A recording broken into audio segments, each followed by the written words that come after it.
अगर आप सोच रहे हैं कि आरे के जंगल में देश की सबसे बड़ी अदालत में सुनवाई हुई और अरे क्या हो गया, कुछ समझ में नहीं आ रहा है, तो हम आपको समझाने के लिए यहाँ पर मौजूद है। नमस्कार, मैं हूँ आंचल आनंद, मेरे साथ मेरे सहयोगी पंकज इस वक्त जुड़ रहे हैं। सबसे पहले पंकज, ये तो अब पछताए होत क्या जब चिड़िया चुग गई खेत वाला हिसाब है कि महाराष्ट्र सरकार ये कहती है सुप्रीम कोर्ट में कि जितने पेड़ काटने थे हमने काट लिए हैं और अब हमें और काटने की जरूरत नहीं है, और सुप्रीम कोर्ट कहता है यथास्थिति बनाए रखिए, अब एक पेड़ और नहीं कटेगा। जी हाँ चल, बिल्कुल। देखिए, ऐसा है कि इसमें 2702 पेड़ थे जो महाराष्ट्र सरकार को काटे जाने थे अपनी ज़रूरत के मुताबिक मेट्रो गेट शेड के लिए, बट 26 पेड़ उन्होंने काट लिए, उन्होंने एक्सेप्ट किया है और कोर्ट में उन्होंने हलफनामा दिया है। सुप्रीम कोर्ट ने रिपोर्ट भी मांगी है। उनका ये कहना है, महाराष्ट्र सरकार जिस पर आपने ये रोक लगाई कि अब आप पेड़ नहीं काटेंगे, उनका ऑलरेडी ये कहना है कि हमने अपनी ज़रूरत के मुताबिक काट लिए। अब संभवतः वहाँ 100 से 125 पेड़ रह गए होंगे जिसको लेकर कोर्ट ने उस पर रोक लगाई कि भैया आप नहीं काटेंगे, और कोर्ट ने एक्सेप्ट कर लिया है। वहाँ के लोगों का ये कहना है, अब उनका ये सवाल उठ रहा है कि आपने जो सुनवाई की है उसमें जो जितने पेड़ कट गए अब उनकी भरपाई कैसे होगी।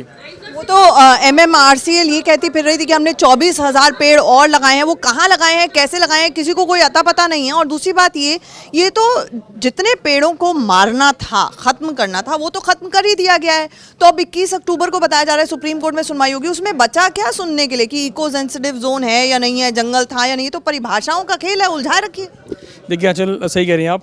21 अक्टूबर को ये फैसला भले ही हो जाए कि अब और पेड़ नहीं काटे जाएंगे, बट जो पेड़ कट गए हैं, अगर इन्होंने 10,000 पेड़ भी लगाए ना, उनको बड़े होने में 21 साल लगेंगे। तो बेसिकली ये है कि भाई अब लोगों को अगर राहत मिली है तो ये लोगों के लिए राहत नहीं है, क्योंकि जो पेड़ कट गए थे वो अब किसी भी तरीके से वापस आ नहीं सकते, और ना ही ये ऐसा नुकसान है पर्यावरण का जो कि 2-4 साल में भी नहीं भर सकता है। कम से कम 10 से 15 साल लगते हैं एक पेड़ को बड़ा होने में, ठीक ठाक अपने पूरे आयु में पहुँचने के लिए, ताकि वो लोगों को ऑक्सीजन दे सके और पर्यावरण को हमारे साफ रख सके। तो 21 अक्टूबर जो भी फैसला होगा उसमें लोगों के लिए कोई राहत नहीं है। ये जिस दिन कटना शुरू हुए थे पेड़, या जिस दिन ये फैसला रातों रात लिया गया था, उसी रात को अगर एप्लीकेशन मूव की जाती तो हो सकता है कि फिर पहले दिन, चूंकि अच्छा इन्होंने बहुत तेजी से, मैं यही आपसे पूछना चाह रही हूँ कि मेलाफाइडी कानून की भाषा में कहा जाता है, यानी कि खराब नीयत से आपने एक्शन लिया। जैसे ही शुक्रवार को कोर्ट का फैसला आया और राहत नहीं मिली इन पर्यावरण प्रदर्शनकारी जो थे कि मांग कर रहे थे कि आप कम से कम हमें सुप्रीम कोर्ट में अपील का वक्त दे या तब तक स्टे दे दिए, वो मान लीजिए नहीं मिला, लेकिन कहीं ना कहीं उनके जहन में था कि इतनी जल्दी पेड़ नहीं गिराए जाएंगे। धारा 144 लागू करा के लोगों को हिरासत में लेके जैसे तैसे अपना आपने काम कराया, पेड़ों को गिरा दिया, तो मंशा पे तो सवाल खड़े होंगे ही ना।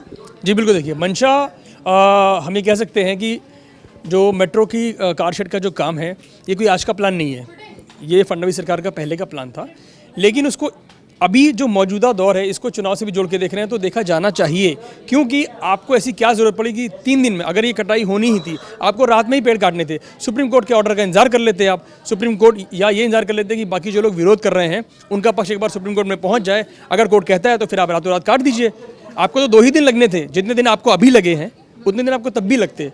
इंतजार क्यों नहीं कर पाए? और ये भी बात आ रही है कि महाराष्ट्र सरकार कहीं ना कहीं अपना पल्ला झाड़ने की कोशिश करी, दिखाने की कोशिश करी। देखिए, ये तो क्योंकि शिवसेना विरोध कर रही है कि ये तो MMRCL और एनवायरमेंटलिस्ट के बीच का मामला है जी, और ये हम तो सिर्फ लॉ एंड ऑर्डर सिचुएशन के लिए, तो मतलब ये भी फडणवीस सरकार का एक हैंड्स ऑफ अप्रोच दिखाने की कोशिश है, लेकिन है नहीं, क्योंकि धारा 144 लगा के और आपने वहां पर लोगों को हिरासत में लिया और पेड़ों को कटने दिया। आप वेट कर सकते थे। जी देखिए, धारा 144 की जहाँ तक बात है, जो आपने कहा कि पेड़ों के उन्होंने, चूंकि इनको पता था कि इसका विरोध होगा, और देखिए अब लोगों को जैसे पता लगा वो रात में आए, इन्होंने धारा 44 इसलिए लगा दी कि अगर 2 से ज़्यादा लोग मौके पर पहुंचते हैं तो आप उनको हिरासत में ले सकें। मतलब सारा कानून से पेड़ भी काटने हैं आपको, लोगों को हिरासत में भी लेना है, प्रोटेस्ट भी नहीं करने देना है, और सुप्रीम कोर्ट में लोगों को पहुंचने का इंतजार भी नहीं करने देना है। अब उन्होंने दोबारा, आप देखिए, जैसे सुप्रीम कोर्ट ने रोक लगाई, अब इन्होंने दोबारा सुबह हटाई थी धारा 44, अब ये भी खबर आई है कि धारा 144 दोबारा इन्होंने लगा दी। इन्हें मालूम है कि अब कम से कम सुप्रीम कोर्ट में एक चीज़ तो ये हो गई कि भाई सरकार की मनमानी पे उन्होंने फिलहाल रोक लगा दी है,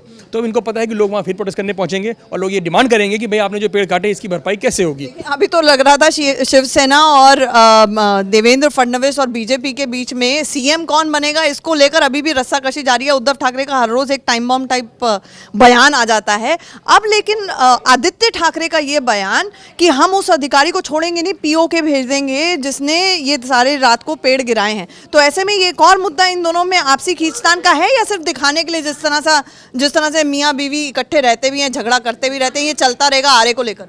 जी देखिए, आरे वाले मुद्दे पर जिस दिन आदित्य ठाकरे ने अपना नॉमिनेशन किया उसके नेक्स्ट डे ही आरे पर उनका बयान आ गया। अब उस पर उद्धव ठाकरे का ये कह देना कि बाल ठाकरे ने जो शपथ ली थी, जो सपना देखा था कि हम महाराष्ट्र की कुर्सी पर हम सीएम अपना बैठा लेंगे, शिवसेना का होगा, उस पर जो है आज उद्धव ठाकरे का बाकायदा उन्होंने अपने जो उनका अखबार है सामना, उस पर उन्होंने इंटरव्यू दिया है और उन्होंने कहा है कि भाई जो वो बाल ठाकरे का सपना था और उसे मैं पूरा करके रहूँगा और जब तक मैं पूरा नहीं कर लेता हूँ तब तक मैं चैन से नहीं बैठूंगा। तो ये बड़ी बात है, इसलिए कि एक तरफ आदित्य को ये शुरू से कहा जा रहा था कि आदित्य ठाकरे अगर ये गठबंधन में है बीजेपी के साथ में, तो आदित्य ठाकरे को as a deputy CM, Shiv Sena का सबसे बड़ा दाम है आदित्य ठाकरे, तो अब उन्होंने अपना सबसे बड़ा टर्म कार्ड जो खेला है उसको ये डिप्टी सीएम के पर देख रहे थे। बट आज उद्धव ठाकरे का ये कह देना कि भाई हम सीएम अपना बना कर रहेंगे, तो ऑब्वियस सी बात है आर्य में टकराव चल रहा है, इधर सीएम की कुर्सी है, तो कहीं ना कहीं अब चुनावी मुद्दे में ये लोग शिवसेना जब भी उस इलाके में दौरा करेगी तो उसको मुद्दा बना, उससे पेड़ों कटाई के खिलाफ बोलना पड़ेगा और वो सीधे सीधे बीजेपी के खिलाफ होगा। तो मसले पे सियासत भी है और आम जनता के लिए अब आगे के रिएक्शंस क्या आएंगे, क्या प्रतिक्रियाएं आएंगी, इस पर हमारी नजर बनी रहेगी। जुड़े रहिए इन खबर के साथ। इन खबर चैनल को सब्सक्राइब करें और बेल आइकन दबाना ना भूलें।